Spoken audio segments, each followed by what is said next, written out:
Chapter 37, only for the worshippers of nonviolence. Never disrespect anyone, whether alive or dead. Dada Bhagwan. The enlightened being says that liberation is not for the egoistic. It is for those who have a sense of egolessness. Dada Bhagwan explains, people believe one thing, but God has not said it that way. God is a wise being. God has said that there is no one in this world who has the power to kill anyone, because everything is governed natural circumstantial evidences. How can anyone kill? Many circumstances must align for someone to die. God says this truth is a hidden one, a truth shared only with the wise and the worshippers of non-violence, not with those who worship violence.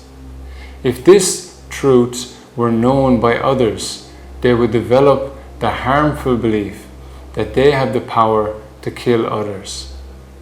This would bring consequences in this life or the next.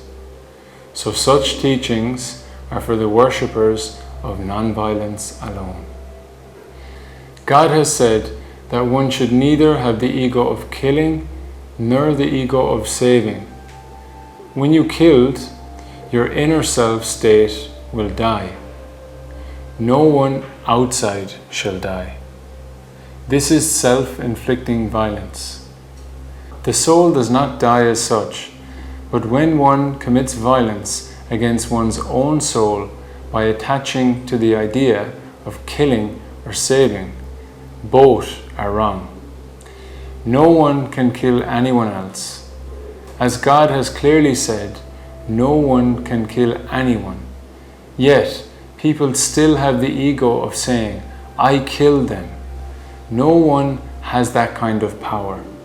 People are wandering aimlessly, taking the wrong approach, and this is observed by the enlightened ones who see how the world works. If the wrong beliefs are deeply ingrained within, how can true stability ever be attained? Therefore, no living being has the power to kill anyone. Killing is not possible. God has said, come into the realm of non-violence. What he means is that you must let go of the ego of doing. Don't focus on what you do. Let go of the ego of action.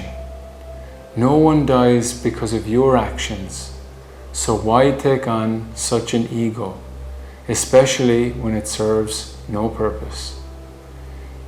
It's a great risk to hold on to that ego. Let the being die its natural death.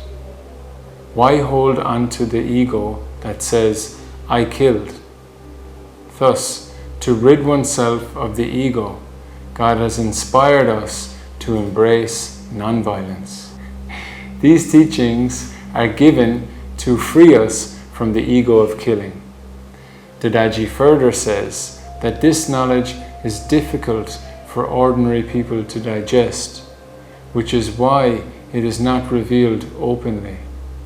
He tells everyone, brother, save the life if you can, otherwise it will die. The experiential spiritual aphorism 9 by 229. The self, which is beyond birth and death, is the true essence, Swarup.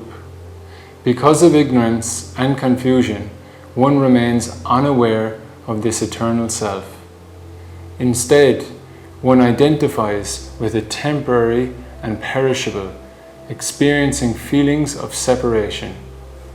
This ignorance, vibhava, is what causes one's inner death, gradually leading to intent violence.